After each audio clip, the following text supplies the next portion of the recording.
back, guys. Today I'm going to be teaching you how to make abacha golago. So these are my recipe, my Ewuru.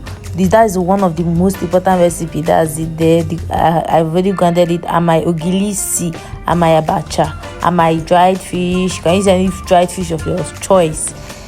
And my palm oil, and I will leave the ingredients I use below.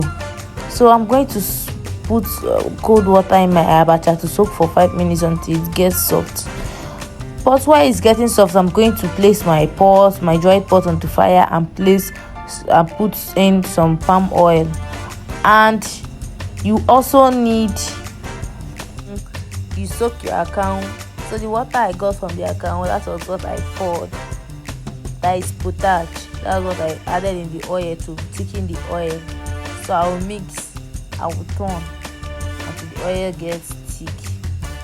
You can keep adding your potash until your oil gets thick to the stage you want it to. So that's my onion. I sliced it into very little pieces and I added it. I'm going to add everything that I will be using for this recipe right now.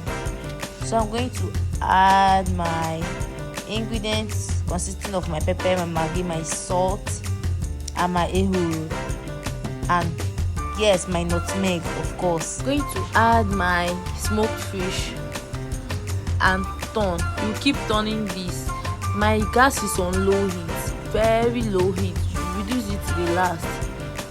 So I found out that my oil is losing. I added some potash water and tested for salt and other ingredients. So I'm going to add half spoon of my ogiri. I'm using ogiri for this recipe.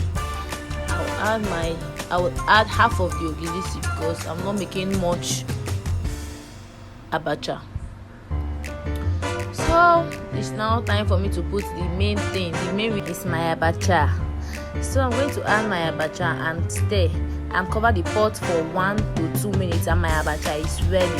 So I do not like vegetable. This is the perfect abacha for you. Very sweet and delicious. I will see you in my next video. Thank you for watching. Please don't forget to like and subscribe. Bye.